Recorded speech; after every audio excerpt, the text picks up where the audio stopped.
Halo, selamat pagi rekan trader. Apa kabar kalian hari ini? Semoga kalian semua sehat ya. Kembali lagi di YouTube channel Vantage Markets Indonesia di segmen mapping dan analisis pasar Bitcoin BTC USD untuk satu minggu ke depan.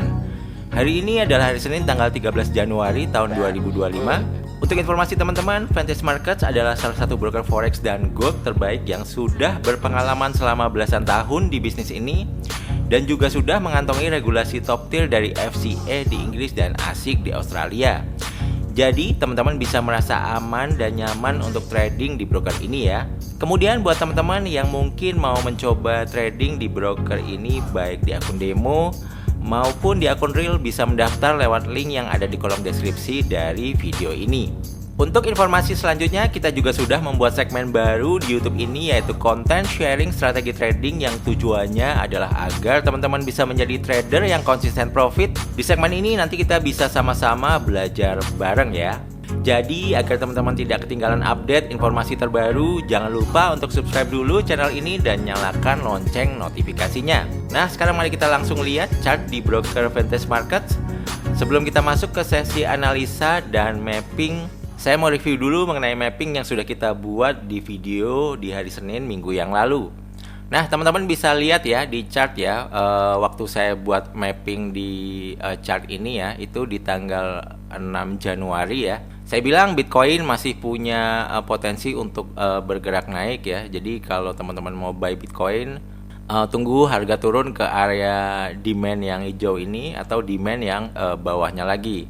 Atau kalau teman-teman mau cari short atau sell Bitcoin, itu bisa di supply area yang ada di sini ya teman-teman ya. Karena ini bisa menjadi hambatan harga untuk bergerak naik lebih jauh lagi ya teman-teman. Dan ternyata mapping area kita masih bekerja dengan baik ya teman-teman. Harga Bitcoin masih terpantau naik ya di sini, tapi di sini benar sekali menjadi hambatan ya supply area ini untuk Bitcoin naik lebih lanjut, dan akhirnya Bitcoin bergerak mantul turun ya. Dan di demand area ini dia sempat mantul ya di lowernya sini ya, dari 96.000 ke 97.200 ya. Kemudian harga breakout demand area ini dan lanjut ke demand area selanjutnya di kisaran ini ya teman-teman. Dan harga mantul ya di demand area ini ya di sekitaran 91.200, naik sampai di level tertinggi sementara di 95.844 ya. Nah, jadi demand area kita masih bekerja dengan baik ya teman-teman. Jadi semoga teman-teman yang mungkin entry sell di supply area atau buy di demand area yang ini atau demand area yang bawahnya lagi masih berakhir dengan profit ya teman-teman. Nah, bagaimana untuk analisa dan mapping Bitcoin untuk satu minggu ke depan? Nah, saya gambar dulu ya teman-teman. Tunggu sebentar ya. Nah, teman-teman, saya sudah gambar supply dan demand area yang terbaru ya teman-teman. Nah, bagaimana sih kondisi pergerakan harga Bitcoin sebetulnya untuk saat ini ya? Nah, kalau teman-teman lihat di time frame H4, misalnya saya kecilkan zoom out seperti ini ya. Bitcoin itu kan kalau kita lihat historinya dia bergerak naik terus sampai level tertinggi di $108.000 ya teman-teman. Namun setelah kenaikan tertinggi sampai sini, Bitcoin turun cukup signifikan ya sampai harga $92.000 ya teman-teman. Kemudian dia sempat naik lagi ke $99.000 dan turun lagi paling rendah di kisaran di sini ya $91.200 ya. Nah, kalau kita lihat secara H4 di sini ya, bisa kita lihat bahwa Bitcoin bermain dalam range harga tertentu ya teman-teman ya. Jadi Bitcoin itu lagi sideways ya, tapi di range harga yang kira-kira seperti ini ya, dari sini ya, supply area ini sampai demand area ini ya, segede ini ya teman-teman ya. Jadi ini range sideway-nya ya. Jadi kalau kita ngelihat range sideway-nya sudah kita petakan, maka sebetulnya mungkin, atau saya petakan lagi lebih besar lagi, mungkin bisa seperti ini ya teman-teman ya. Kita lihat harga banyak bermain di sini ya, di dalam kotak ini ya. Nah, ini artinya penjual dan pembeli sama-sama menyepakati dan sama-sama suka ya untuk bermain di rentang harga ini ya. Jadi kalau kita sudah petakan area sideway-nya, maka kita akan lebih mudah untuk mencari buy ataupun sell-nya ya untuk strateginya ya. Nah, kalau kita sudah petakan ya area sideways sebesar ini, maka buy terbaik adalah teman-teman buy sedekat mungkin dengan demand area yang di bawah ini ya teman-teman ya. Bentar ya, ini saya hapus dulu ya biar nggak keramaian. Pokoknya teman-teman udah tahu ya areanya tadi sebesar itu.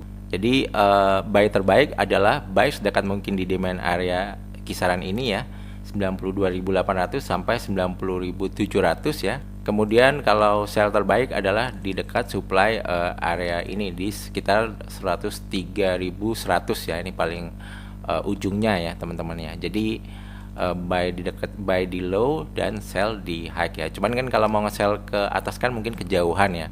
Jadi teman-teman bisa memanfaatkan supply area yang paling dekat di kisaran 96.100 sampai 97.200 ya. Ini supply area kita paling dekat ya, seperti itu. Dan jika Bitcoin mau naik lebih lanjut, maka dia harus bisa melewati supply area ini dan kemudian bisa melewati supply area yang selanjutnya lagi ya teman-teman. Khusus untuk supply area yang paling dekat ini untuk opsi sell atau short ya, teman-teman kalau nge-short nanti untuk stop loss atau cut loss-nya ketika harga break dari area ini keluar ya, maka artinya supply area ini sudah tidak bekerja lagi ya teman-teman. Dan teman-teman harus melakukan cut loss ya kalau teman-teman open posisi sell di supply area ini.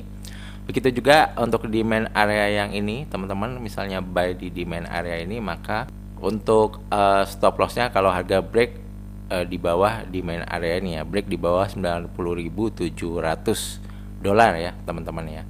Jadi seperti itu untuk strateginya ya. Nah, secara fundamental ya harga Bitcoin kemungkinan besar ini akan dipengaruhi dengan pelantikan Donald Trump sebagai Presiden Amerika Serikat di tanggal 20 Januari ini ya teman-teman. Jadi teman-teman harap stay tune terus ya, lihat berita ya. Dan kemungkinannya kalau Donald Trump sudah dilantik dan dia melakukan inaugurasi, yang mana mungkin nanti di dalam inaugurasi tersebut dia sangat pro terhadap kripto, maka kemungkinan Bitcoin akan melanjutkan pergerakan naiknya lagi ya teman-teman ya.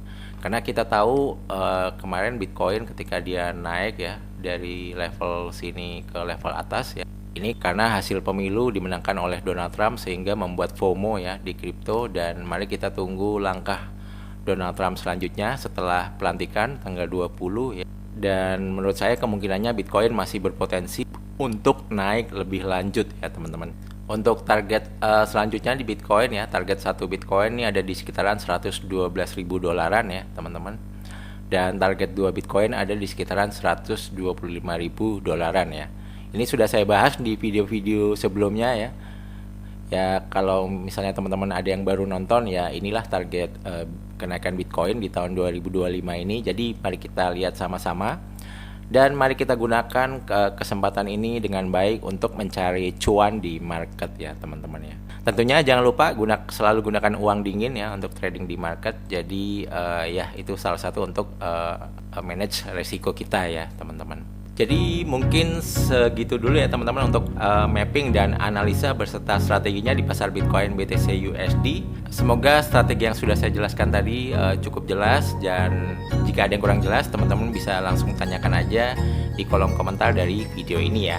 Dan sekali lagi saya infokan, jika teman-teman ingin video segmen mapping dan analisis Bitcoin ada di hari yang lain selain di hari Senin, bisa minta tolong klik tombol like-nya untuk video ini ya. Semoga bermanfaat. Jangan lupa juga untuk subscribe channel ini. Terima kasih, sampai jumpa di videoku yang lain. See you, bye bye guys. Thank you.